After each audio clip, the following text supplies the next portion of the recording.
Morning, good afternoon, and good evening. Whenever this is hitting your ear holes, I hope that it is good. But I met a couple at a cocktail bar the other night, and they just came back from Puerto Escondido, where they had a bad run-in with a cab driver who was trying to overcharge them and then wouldn't let them out of the cab, and they ended up spending a night in jail. Let's say hypothetically somebody decided that they recognized that you're in an apartment that's much bigger than just one person, and they wanted to hop on a plane and come down there. What are the selling points for me to convince my wife to join me? The seat next to me didn't have a life vest in it, so we had to wait for someone to go get one. The guy came back with the life preserver for the life vests. Where did it go?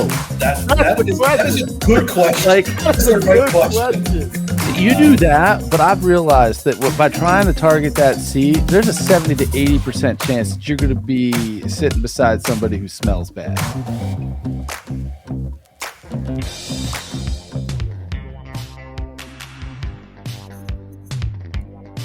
We're live again. That's right. We're hooks. The good news is we're live. It's also recording.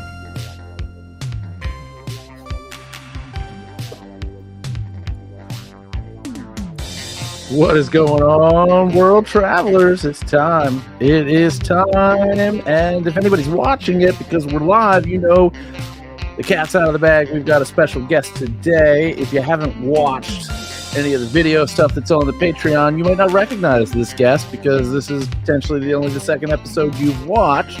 But we got our friend Beer and a backpack returning. He is somewhere else in the world.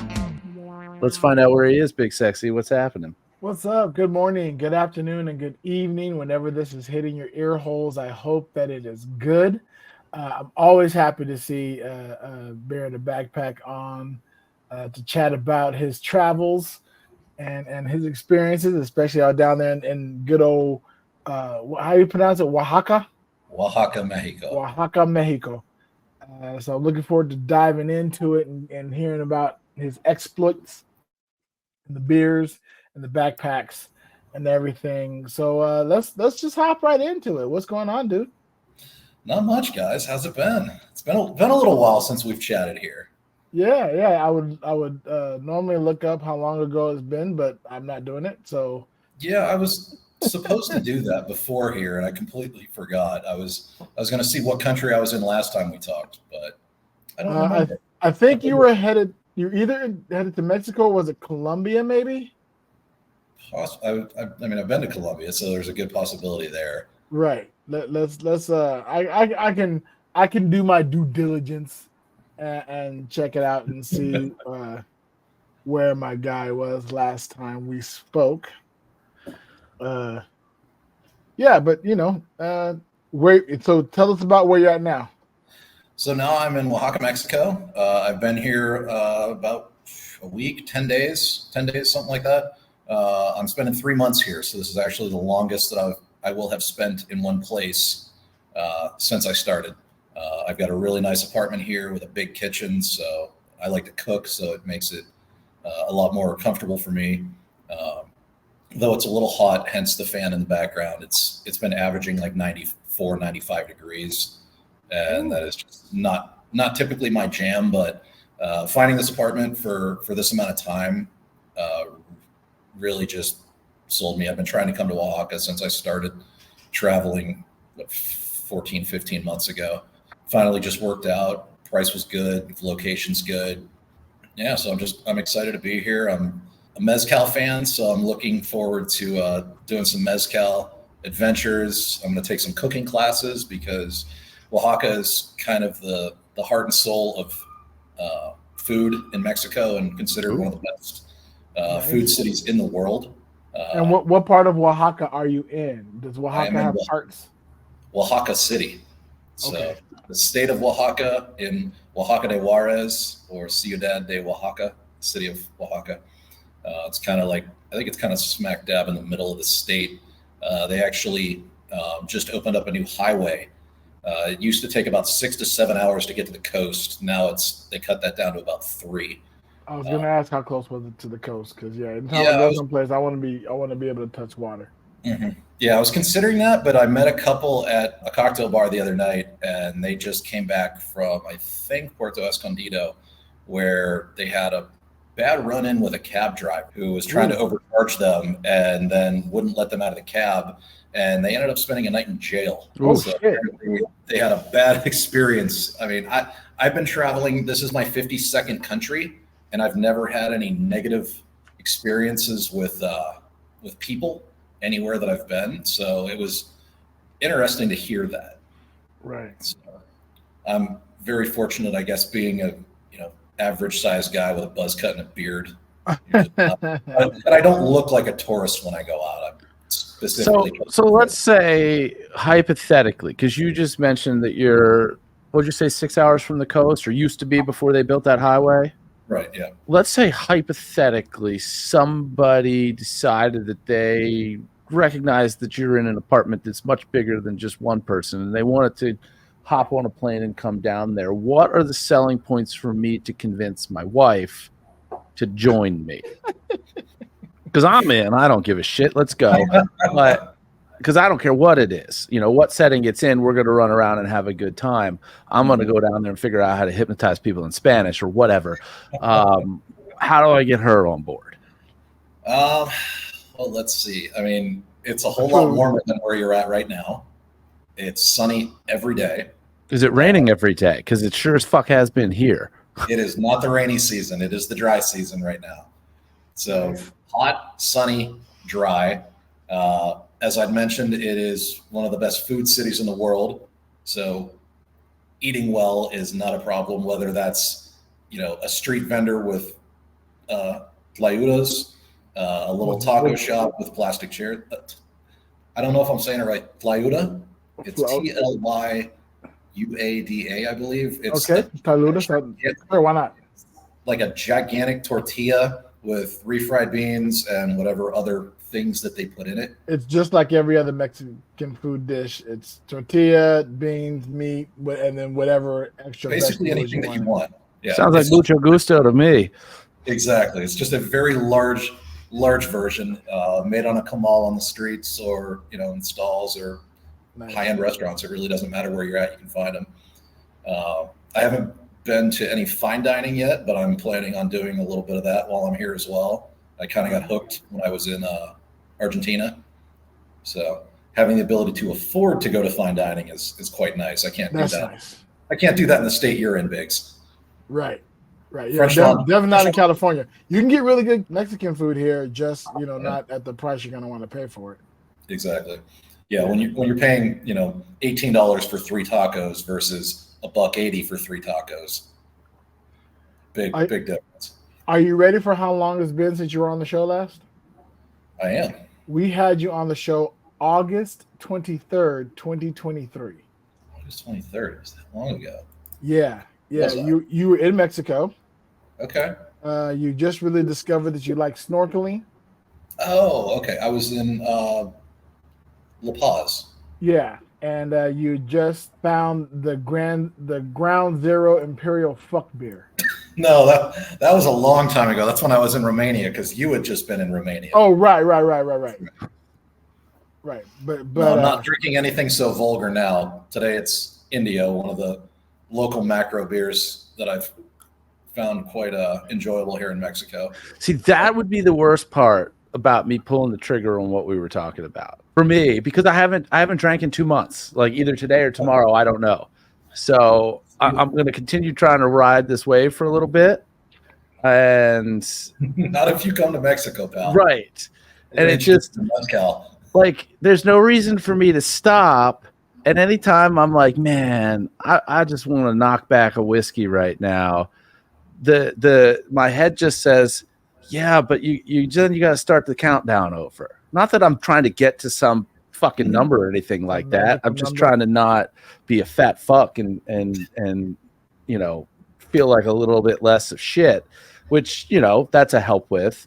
I certainly have not made any changes in the types and amount of food that I'm eating. I'm saying diet, exercise, any of the other things piece that by help you not piece. be All right. upset. I have been going to the gym pretty consistently for 2 months. I haven't been drinking for 2 months. All right. And, I understand that there's more to it than that, but we got that part covered. Right. It's that portion control that's the hardest part. Yeah. That's it. I've been trying to do the same thing here. It's when you're traveling, it's hard to. Well, how do you not eat 50 tacos when 3 of them cost you $2? It's hard, man. I have to be responsible, and I'm not always. Right. Or I just drink enough that it's like, oh shit, I forgot to eat today.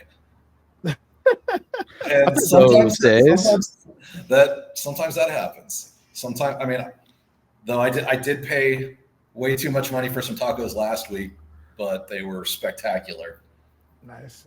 But at the $18 price, that's like 25 tacos or something. Like that's crazy. No, these weren't that cheap, but they were fantastic. No, I'm talking about the ones that you were just talking about, the 3 for $2 or whatever. Something like that. Yeah, it made about $1 a piece usually. And when you say when you throw that price out there, because you're not in the U.S., it's not a tipping culture, right? You're just paying what you're paying. Or is that just Europe?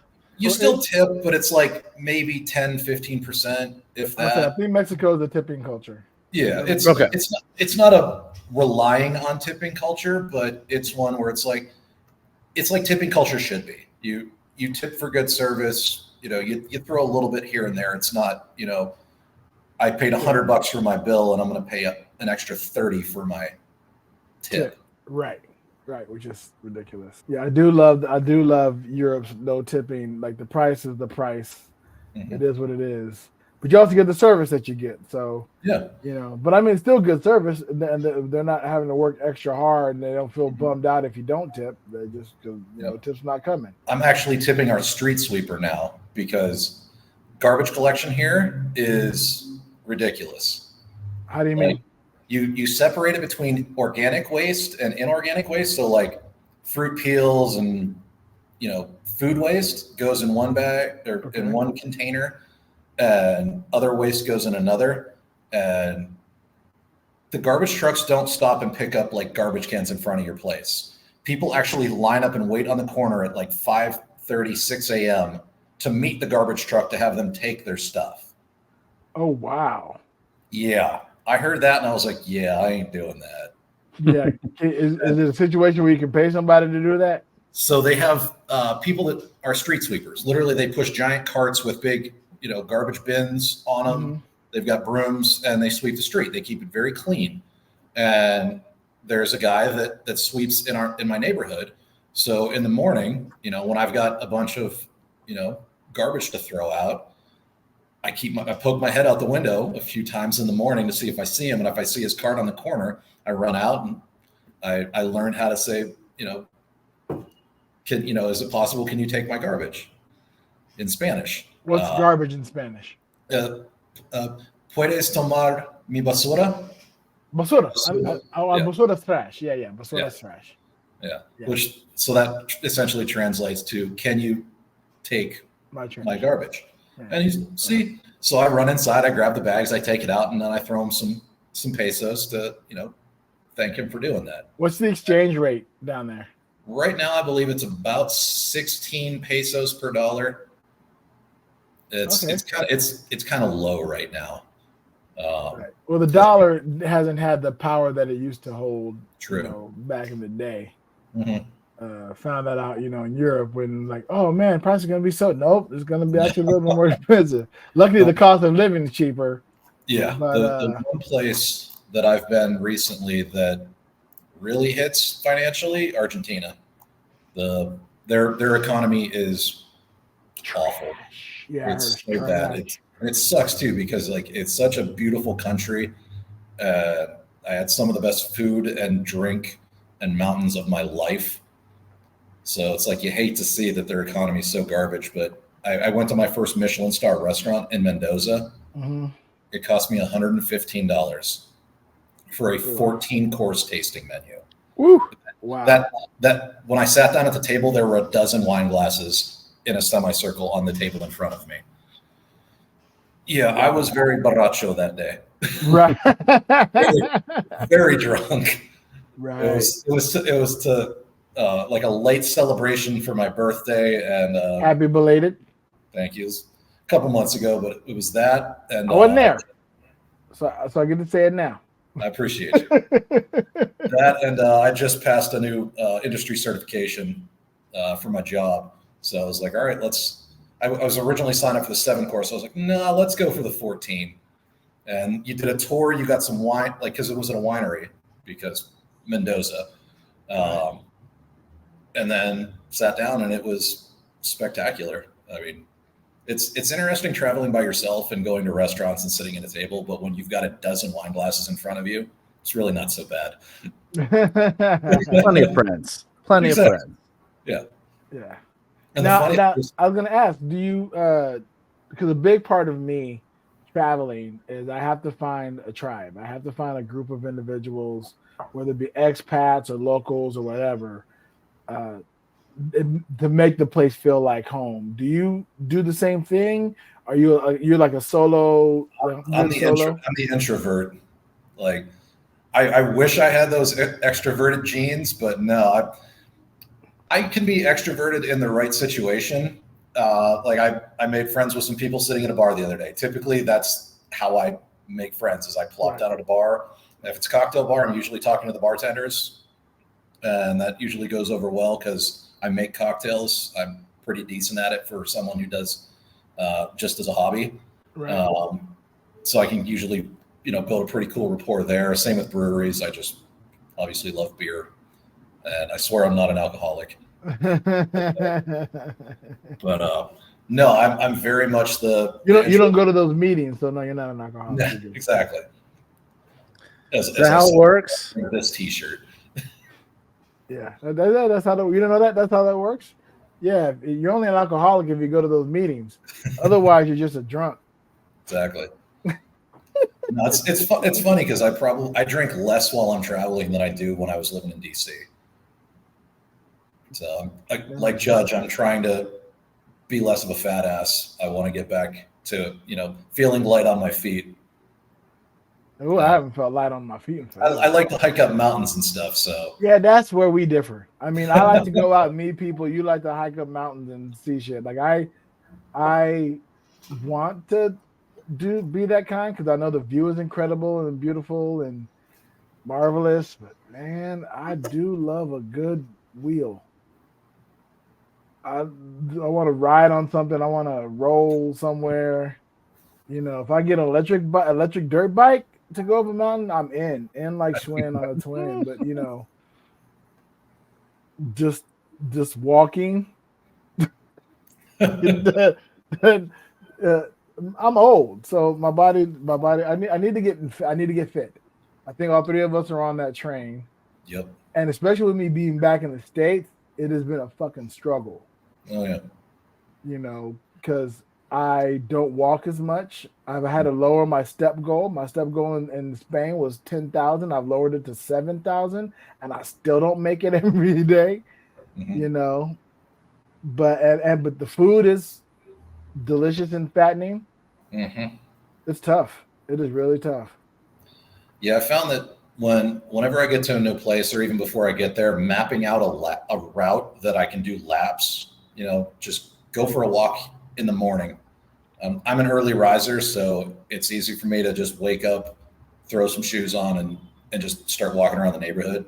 Right. And I actually I bought dumbbells here and a yoga mat. Okay. One of the places I stayed had dumbbells, and I kind of put together a little workout program for myself. And I actually enjoy doing it, which is not something that I've ever said about exercise. I didn't like working out when I was an athlete in high school. It's like, you think I'm going to like it now? No. Now, question: when 3 months time is spent, and you come up to 3 months, are you traveling with those dumbbells? You're adding that weight to your luggage, or you're gonna donate them back? I wish I could, because I spent $75 on the damn things. And they are like, I think they're 6 kilos, so they're like 13 pounds. Like, they're not even heavy, but they're nice dumbbells. But $75. So I'm like, I got to do it. I came here. But part of the reason that I wanted to spend 3 months here is because I've been most places 4 to 6 weeks. And I was like, I want to stay somewhere a bit longer that I know has good food. I should be able to get good produce when I go shopping so that I can cook relatively healthy in the apartment. And I was like, I need dumbbells. I'm not the type of guy that wants to go to a gym and work out. I'm lazy. I want to work out in my apartment in front of my computer and just do it here. And so far I've been doing it. I've been here, like I said, a week and a half. I got 3 lifting days and 2 yoga days is my goal for each week. And then the weekends are just wander around. Like I did over 9 miles walking around the city on Sunday. Wow. Yeah. What type of sites have you seen? Like what's stuck in your mind? Here I haven't seen much. Like I've been to the center. The Zocalo is El Centro. So it's like a lot of Mexican cities have El Centro, the Zocalo here is what it's called. You'll have Plaza de Armas. There's a lot of places that you'll see is like the main square. And it's just like, there's usually a gigantic church and a shitload of restaurants and shops and bars and just. Yeah, that sounds very much like Malaga. Yeah. Malaga Centro. Yeah. I think that's the Spanish culture. It's a cool vibe. There's always a ton of people out. The nice thing here that I do is there's not a lot of people trying to sell you shit. Like a lot of times you go to the center and there's people standing outside the restaurants with the menus and they're trying to get you to come into their place. And I hate that. There's the people trying to, get you on tours if you're walking down the Malecón, on a beachside place. And there wasn't a lot of that. I was really impressed. Granted, I was here, it was Holy Week last week for leading up to Easter, and Mexico, very religious country. So very, very much. But yet, surprisingly, a lot fewer fireworks than I expected. Like the other places in Mexico that I've been were just littered with fireworks all day, every day. And it's not like the big, pretty explosions. It's just bang, popping everywhere you go. Bang, bang. So what the hell is happening?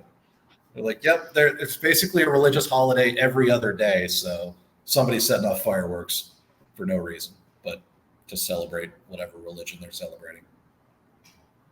In Mexico, are the stores closed on Sundays, like the grocery stores and stuff like that? Not really. Easter Sunday was obviously very different. Easter Sunday, yeah. So that was everything was generally. Shut down. Yeah, but in general, no, everything's pretty much open. That's getting used to in Spain.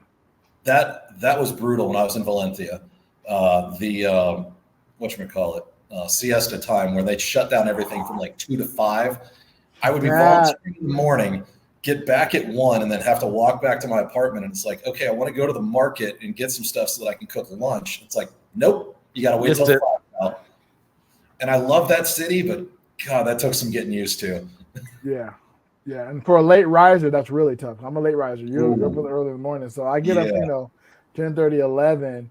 So right around 1 o'clock, I'm ready to go out and see things and do things and get my tasks done. It's like, oh, fuck, now I got to wait till 5 if I want to go to this place or, But Spain goes out real late. So like a lot of times people weren't going out to eat dinner until 10, 11 or midnight. Right. So it's like I could see how you could probably fit into that and just be like, good to go. That might be why I love Spain so much. The issue I have with Malaga is that the train system stops running like at 11, like the last train back to where we're staying, like 11, 11:30. And I'm like, well, if dinner's at 10:30, stop. The train should go until 1 or 2 o'clock in the morning at least, or 24 hours maybe. Mm-hmm. I wouldn't complain.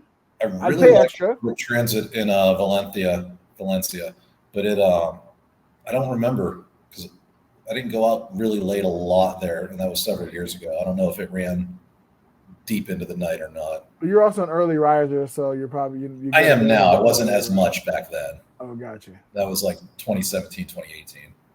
I recently saw this picture of the public transit systems, the train systems, between the U.S. and Europe. And let me see if I can pull that up and share that on screen, because it was, for anybody who's only audio, Big Sexy is going to show you a picture of somebody with an afro sitting beside somebody who's shaved their head bald. Just so you know. That is a perfect explanation. What's the casino situation like down there?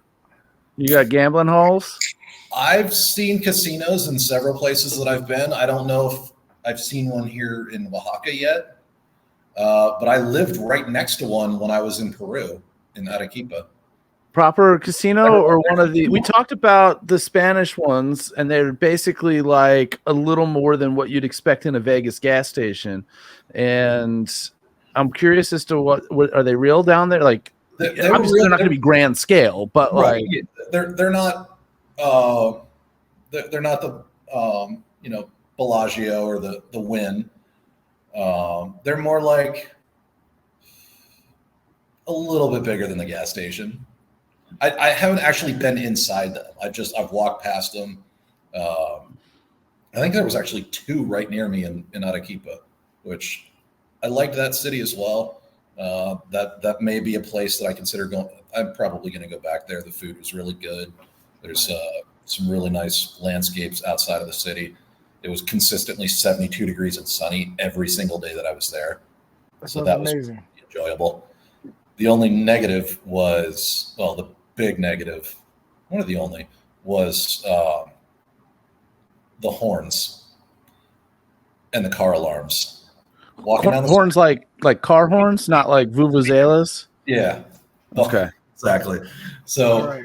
There's like no traffic control there, literally none, like no stop signs, maybe a couple red lights on major intersections, but people would come up to an intersection and then they would just beep, beep, beep, slow down a little bit and then proceed through to make sure that the people coming perpendicular to them were aware that they were coming up to the intersection. And I spent in the apartment that I was in, I was like on the 7th floor, I was kind of away from all that. It wasn't bad because I wasn't on an intersection, but I spent one night in a hostel downtown, and it was apparently a busy intersection because all night long, beep, beep, beep, beep, beep, beep, beep. It was awful. All right, can you see the screen? Is it sharing? There it is. That's incredible.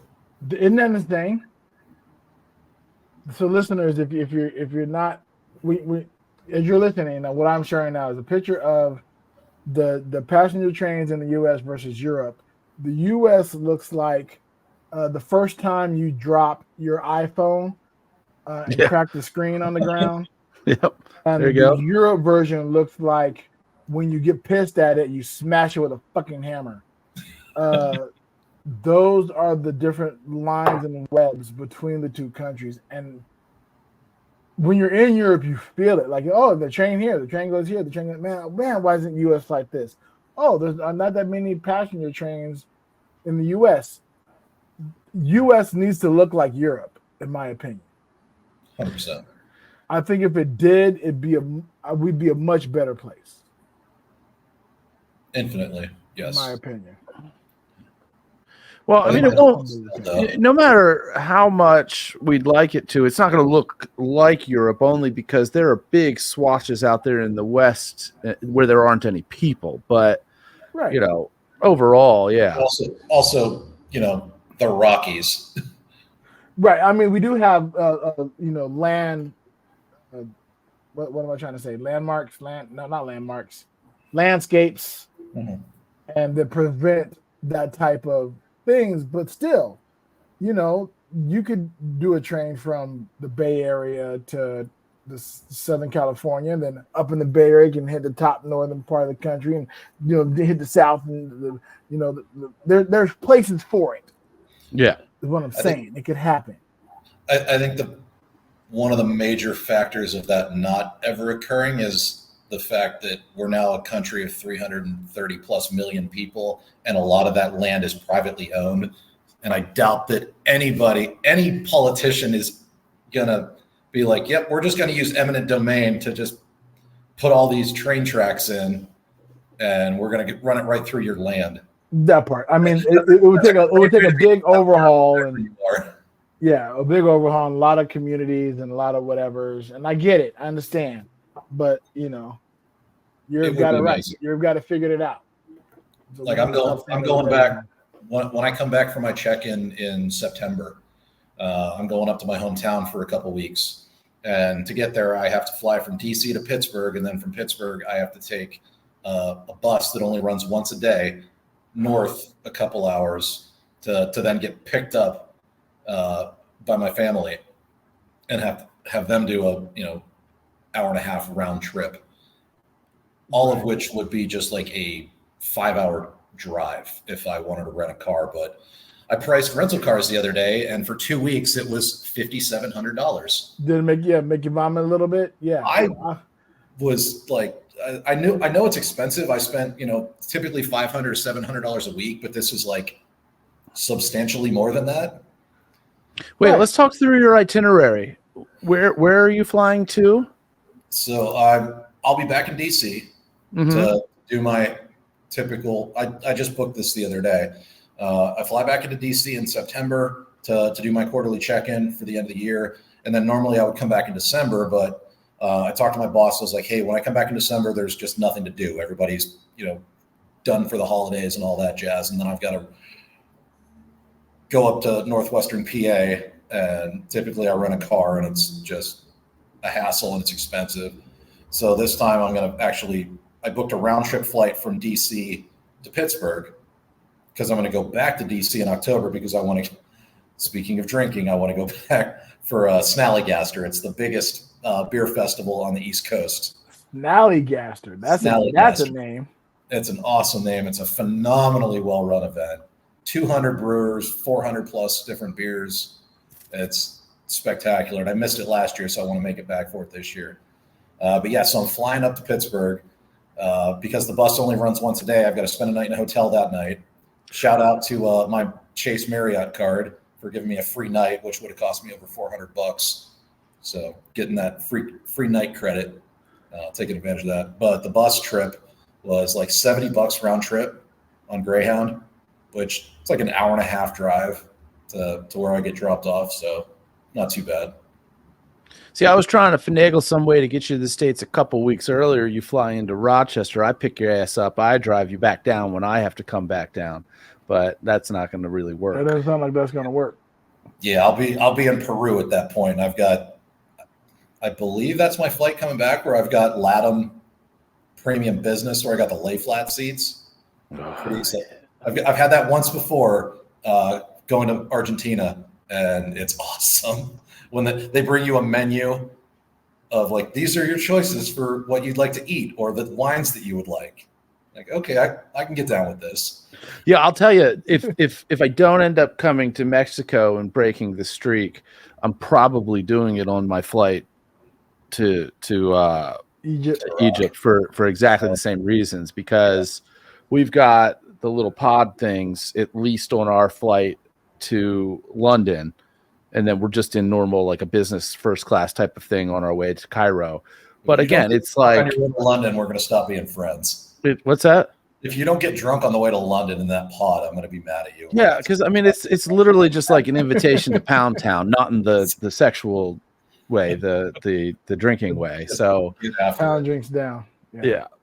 Because I just like it's kind of one of the things that I'm not often willing to spend a shit ton of money on, except and when it's that like, oh, you're going to be on this flight for 7 or 8 hours. I'm like, okay, it better be, let's lux it up. It's time to spend this money. I mean, those round trip flights, motherfucker, holy shit. For 2 people, I spent more money on the flights than on the rest of the itinerary. And the itinerary is ridiculous. Wow. Part of the price of that itinerary being so cheap is that it's a bigger group, but still. Yeah, I have not paid for either of my lay flat seats. They're all on credit card points. Huge fan of that. Yeah, we're looking to get up to traveling enough to get points, on the credit card and moving in that fashion in that way, so we can start taking advantage of that type of thing. Right now, it's just we got to pay for it the way we got to pay for it, right? And slowly build that credit up. Yeah, we just tried to pay for. We're changing our flight tickets from back to Spain from April to May, We've been trying to make that change for a month. All we need to do is just a $200 per person change fee, and then we need to add the dog. And we've been trying for a month to just give this airline $600. And every time, the first time we called, the system was down. They weren't able to make payments, and we called back, and it still was having an issue with the links. And every time we're like, okay, we have the money now. Let's pay for it now. And it doesn't work out. Well, we have other shit we need to buy and need to do that we're willing to sacrifice to make this change. So then once we get the money back up again, okay, let's try it again now. Again, tried it today. We now have to wait. And get this. They said, well, we're having some issues. I need to send it to the back office. Somebody's going to call you anywhere between 6 and 24 hours. Who gives that kind of fucking window? Comcast. Comcast is probably way better. I'm convinced that there are no companies run more poorly than airlines. You're right. And they're very complex and all that jazz, but the way they treat their customers and the way they treat their staff is truly awful. I've got a friend who's a flight attendant, and some of the stuff that she's told me, I'm just like, how does anybody work for a company like this? And I was thinking about looking into it, as I was starting to look for work and everything. I'm like, maybe a friend of mine just became a flight attendant. Mm-hmm. That is a thankless job. And I'm maybe. Well, he loves travel. Matter of fact, I had him on the podcast. My friend Kevin, we did an interview together. He loves travel, so he's happy to be able to go and take some places and see stuff. So he kind of likes to live that life. And I'm like, well, that sounds great. Except for I'm not in that kind of position, right? I got a wife, got a dog. But do you fancy yourself a whore, Big Sexy? A little bit. Okay, okay. I just want to make sure because you only get paid when your legs are in the air. Yeah. It's true. And that's the thing is you don't get paid, and they don't get paid until they close the door. Close the door, yeah. Close the door, right. Yeah. Now, for me, it would be insane. just the experience and the work, and I know it's not a whole lot of money. And again, I don't, need. I got a wonderful wife who helps support and everything like that. It'll be just a little bit of extra income. So those type of things, like I wasn't trying to make a living off it. The hard part again is the lack of control of schedule. Yep. When you start off, you don't quite have a say in. So the stuff like that puts me on balance. And then after they said 6 to 24 hours, no later than 72 hours. Because you don't fly 1 million miles a year and spend ungodly amounts of money. They don't care about you. They don't care. They never will. And I'm not saying that about the individual, customer service reps or the people that actually work on the planes or fly the planes. About the people that make the decisions. They really don't. Yeah. No, so we're playing the waiting game again. I've had wonderful flight attendants. Funny, courteous pilots. We had an issue coming here where the seat next to me didn't have a life vest in it, so we had to wait for someone to go get one. But one of the attendant forgot that he didn't bring it back, and they closed the door, and we started to pull away from the gate. So then we had to stop, go back to the gate, reopen the door. The guy came back with the life preserver or the life vests. Wow. Put them underneath, and then we got closed up and we got to head out again. But because they had the pilot did his security check and all these other things, I'm sure there was some drama that they had to put up with after the fact. I'm sure. And it's like, you mean y'all don't have extras? What's up? Just It's like I'm grab pretty one sure in the back. You got something in the back?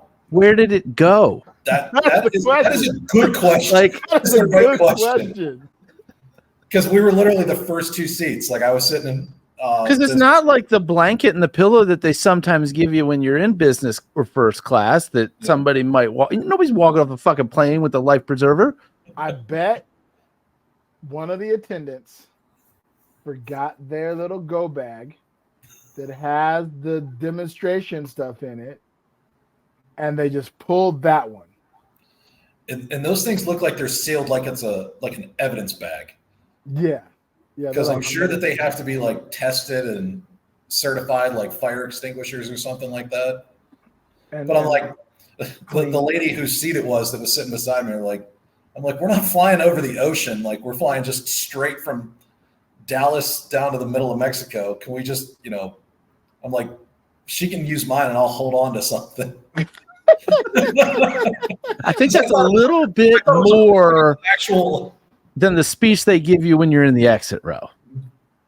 Just a little bit more. I was in one of those on another flight recently. I'm like, and I haven't sat in an exit row in a very long time. So I was like, you have to give the verbal yes. I understand these directions and I am willing and capable of assisting in an emergency. Yeah, when I was flying solo, when I was doing little trips here and there, I would specifically ask for the exit seat every time. More leg room. More leg room, But now, with the whole Alaska airline fiasco, don't put me near no doors. I don't want to be near a door. Gotcha. Yeah. See, I don't do that. And I understand the utility of it, but I don't do that because I plan to be asleep 90% of the time before they're looking for their verbal yes.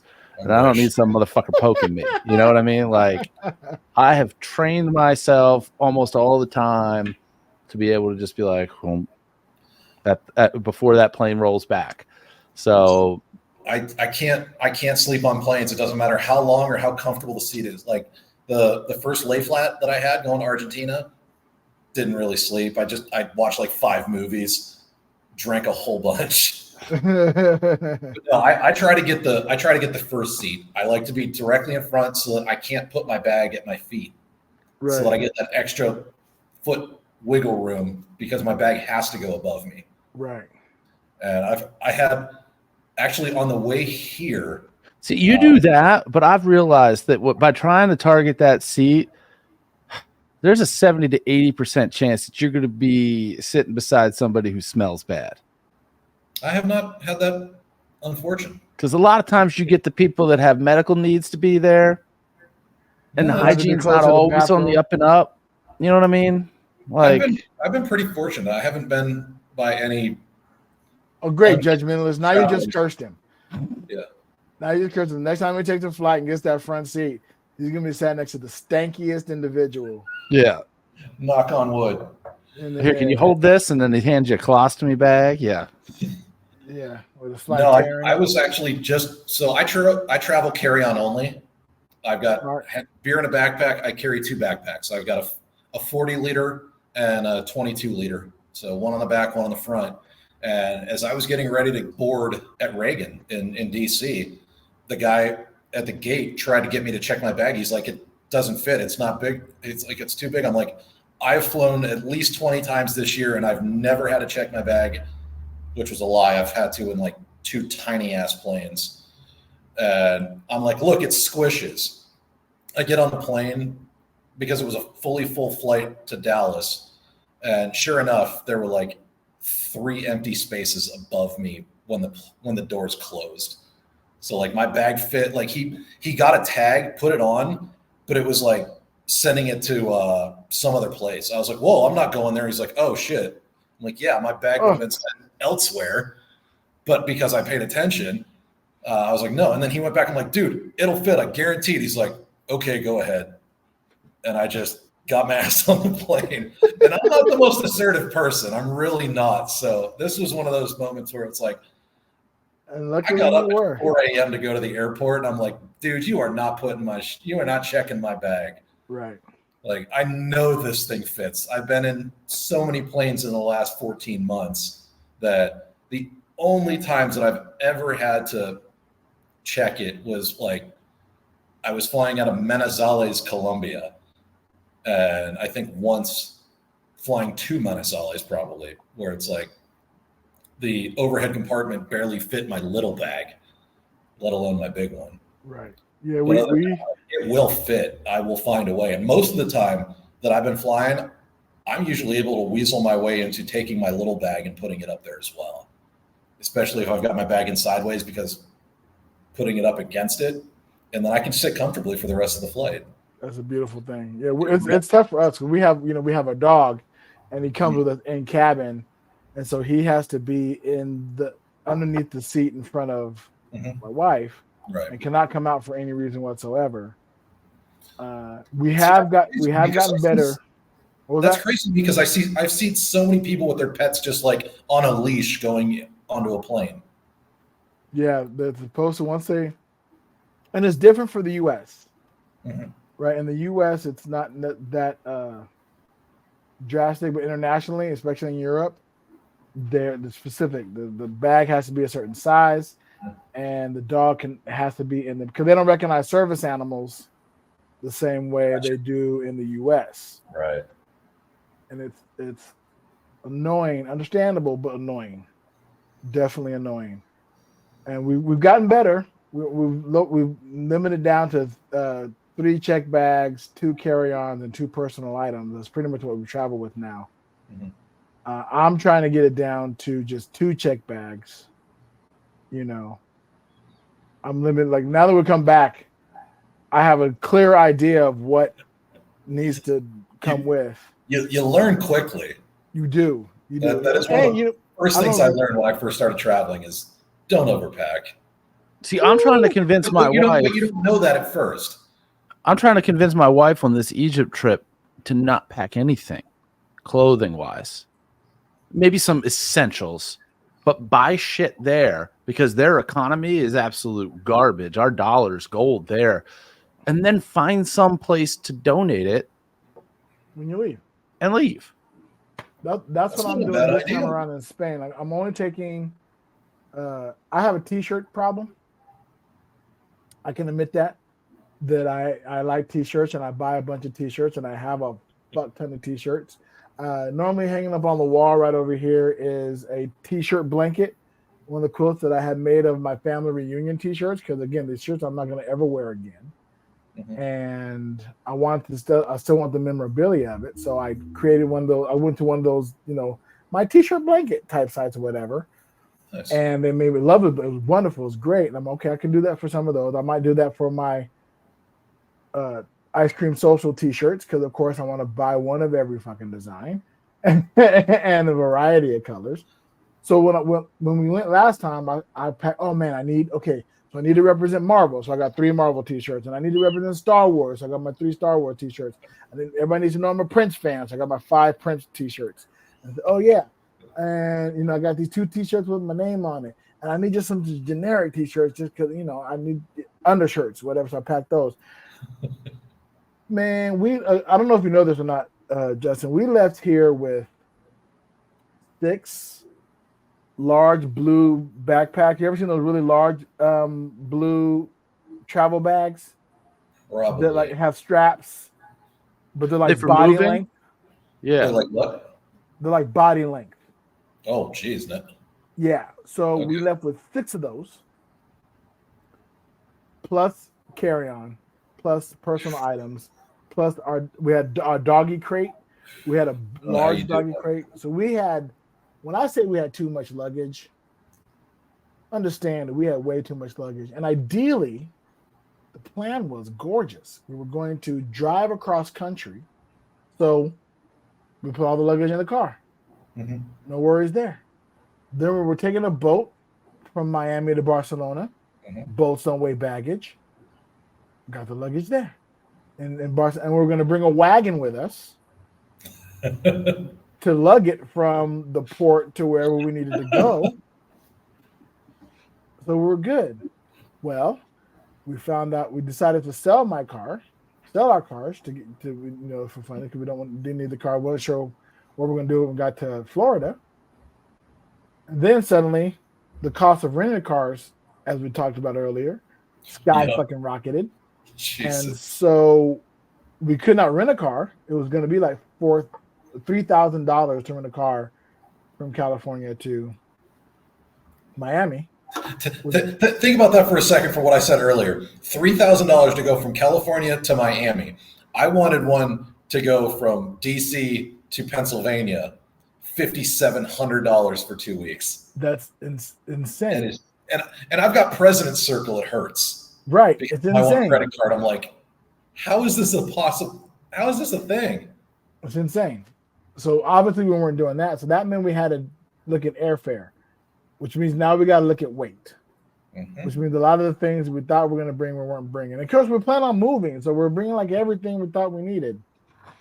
Fuck, we didn't need that whole other shit.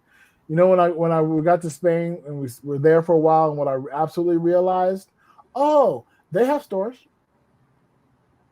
Oh wait, I didn't need to bring all these batteries. They have batteries in stores. I didn't need to bring, you know, I don't need to bring 14 pairs of underwear. And you know what that is? That's the lesson that you learn when you do your first big nomad experience.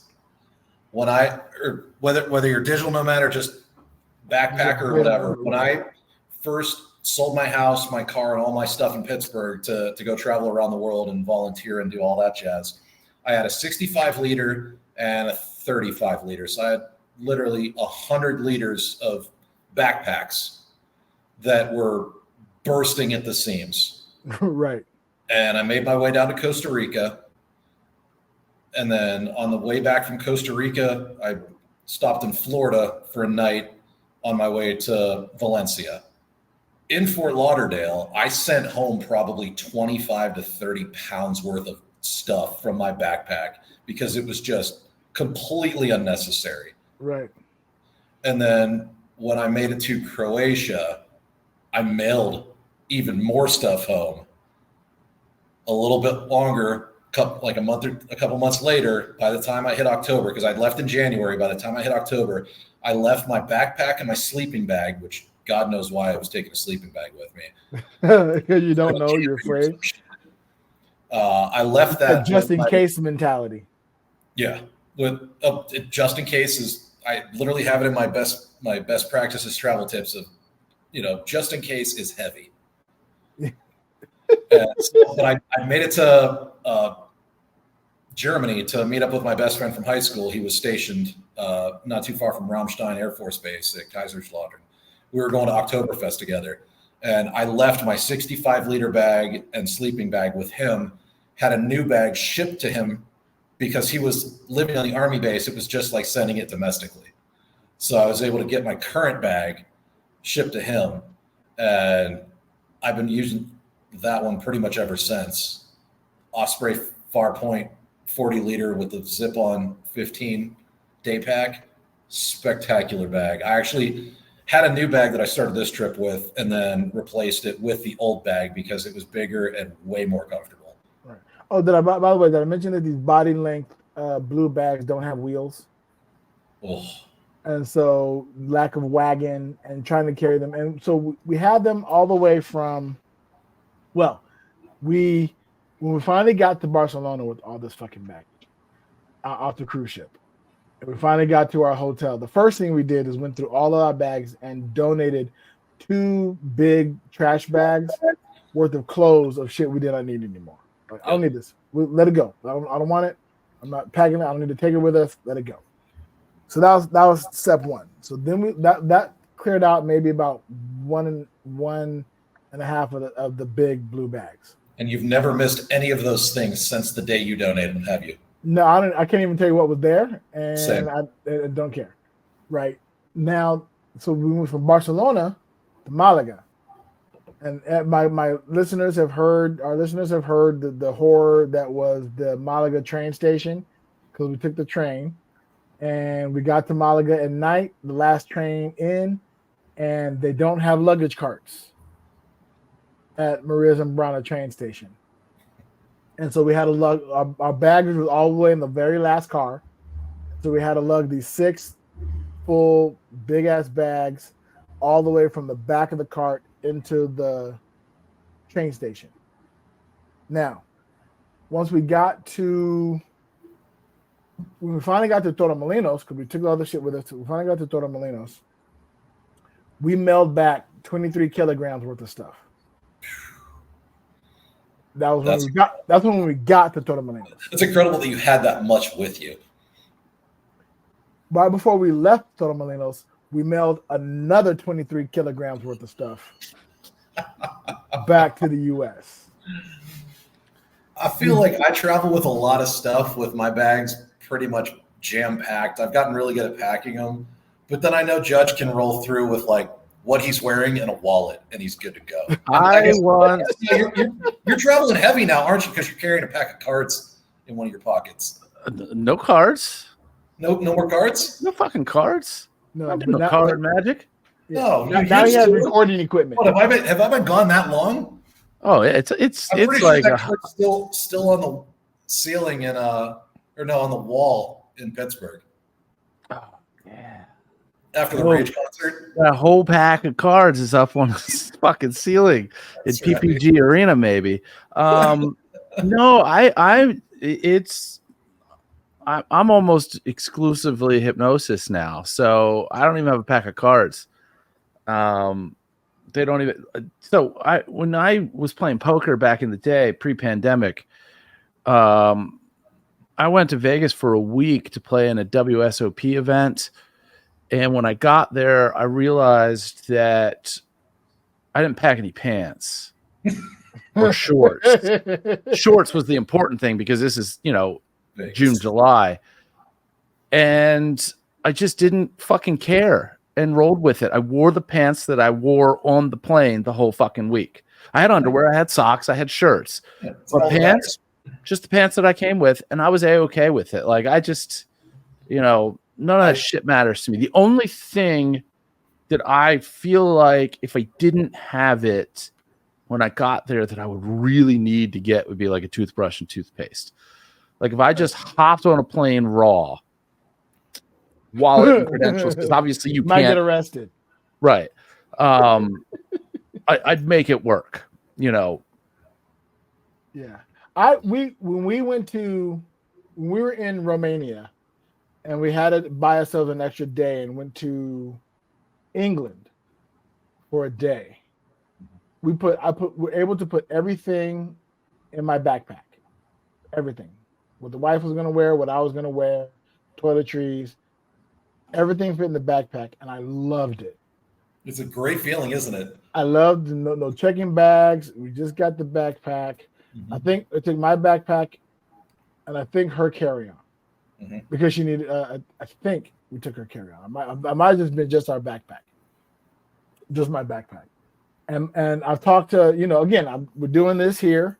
I do interviews with a bunch of different nomads and talk. One of the things we really like to talk about is how do you pack? How do you travel? Whatever.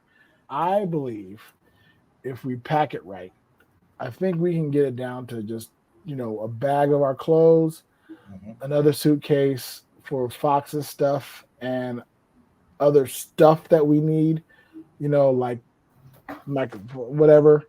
And then like this time around, I'm bringing my PlayStation. So that's definitely going into carry-on, and my other electronic equipment can go in with that right there. So cover that. Hold on. There's a thing. I would check that. There's a thing. Wrap it up. I don't know what it's called, but there's this device that it's a third-party company that makes it, but it coordinates with your PlayStation. Okay. You buy this thing, and it's like two little paddles that like link onto your smartphone. And then there's an app that actually connects with your PlayStation account. You can play all your PlayStation games from your phone, where your phone is I hate that shit. Okay. So I hate playing things on my phone. I mean, I hate playing like regular games on my phone. I like and every place we've been to, has a TV that we can plug into. You might be able to screen it to that. I'm taking my PlayStation. I'm already ready to adjust for the wait. Like I don't mind. I'm okay because I'm taking less other shit, right? Like I'm taking all my personalized merch, like all that's coming, and that's gonna cover my T-shirt. I'll have at least one Prince T-shirt, one Marvel T-shirt, one Star Wars T-shirt. I have 3 swag shirts, maybe a 4th, right? And then one ICS T-shirt. So 8 shirts. That's what I'm wearing. 8 T-shirts, and they all fit nicely. You lay them flat. Boom. Done. Right? I only need 1 pair of jeans and 1 pair of nice pants and shorts. And again, maybe not even the shorts, because I can buy shit there. And I can donate before we leave. So I'm looking forward to that.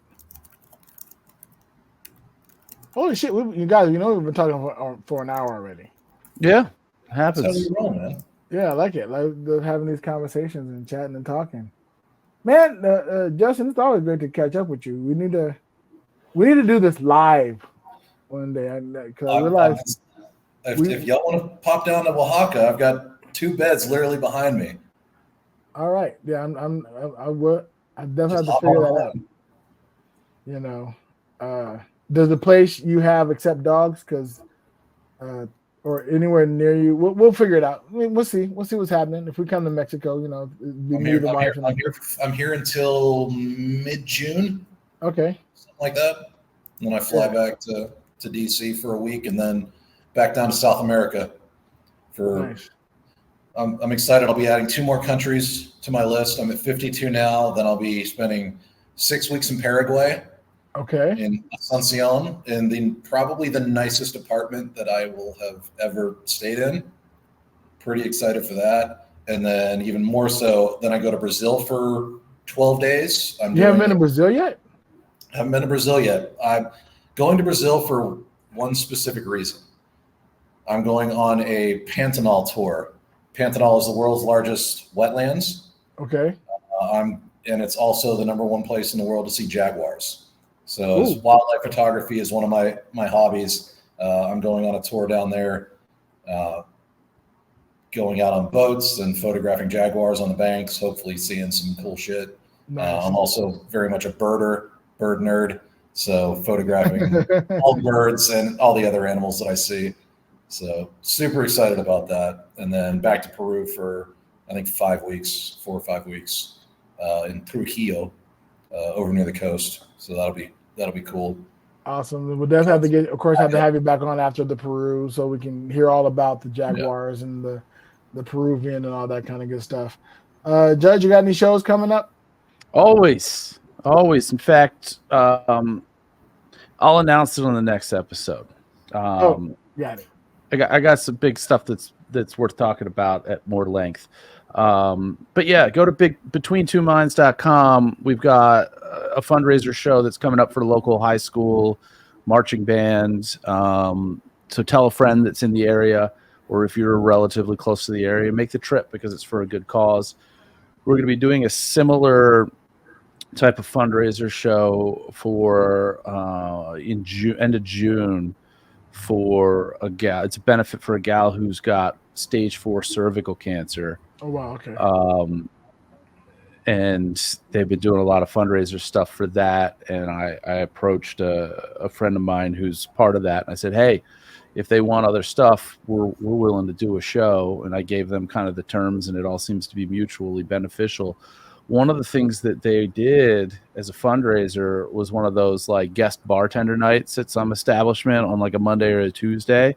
Nice. And when we went to this thing, it was like people falling out of the building. And I'm like, is this all from you? And he's like, yeah. I'm like, okay, that fundraiser show that we were talking about, if this is the draw you get, let's do it, man. Cause we're going to raise like 10 grand in a night or something, maybe more, but 10 grand just from ticket sales. So that's happening.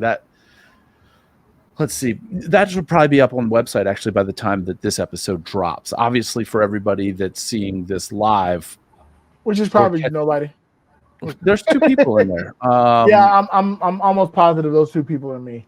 Okay, so the tickets will be available by next week for sure. By the time that this episode regularly drops. So yeah, that'll be at the end of June. Cool stuff. Awesome. Well, and you got any other big things happening for you, Justin? Not really. Like I said, I got a couple buddies coming down here to visit. We're gonna do some mezcal touring, couple like cultural local tours as well. Small village, some ruins, things like that. Nice. The big thing this year is the Jaguar tour in Brazil, and trying to figure out what I'm going to do October until Christmas.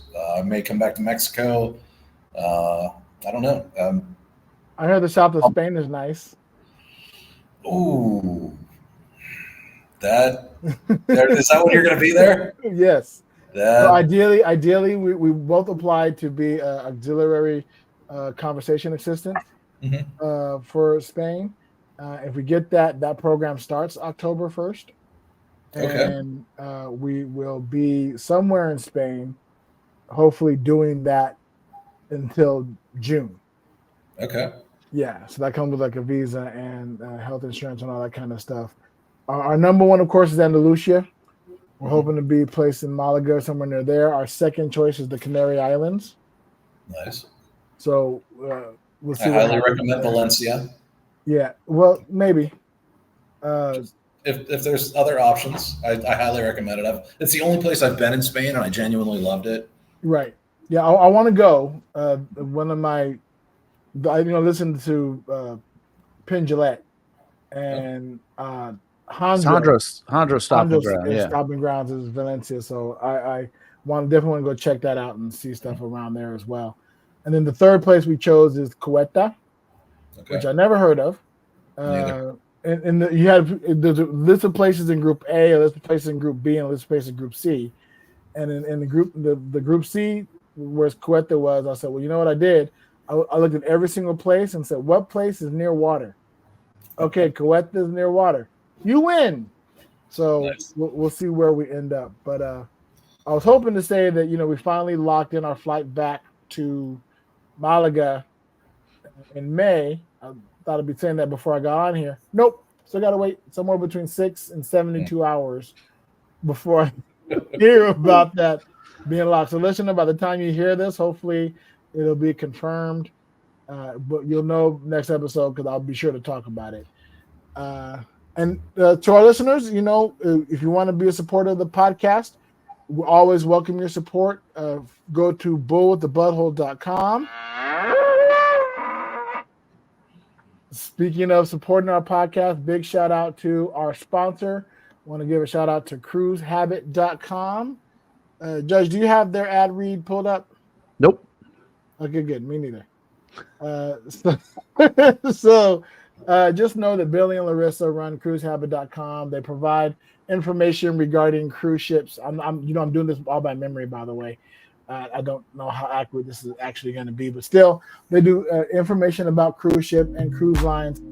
Go to their website. Oh, that's right. Feeding the ducks. Yeah. Go to their cruise ship and go to their website, cruisehabit.com. We can hear all the information regarding cruises, cruise lines, and travel. I promise you'll get good information at cruisehabit.com. /bigsexynomad. Yeah. When I'm not listening to the Big Sexy Digital Nomad podcast, I'm sad. What helps? Cruising.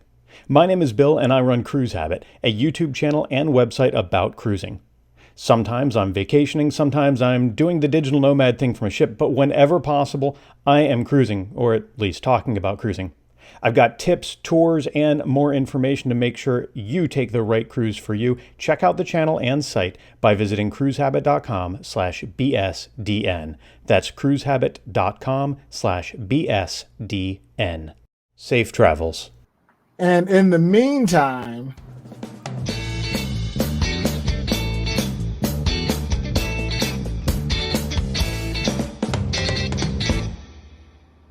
safe travels.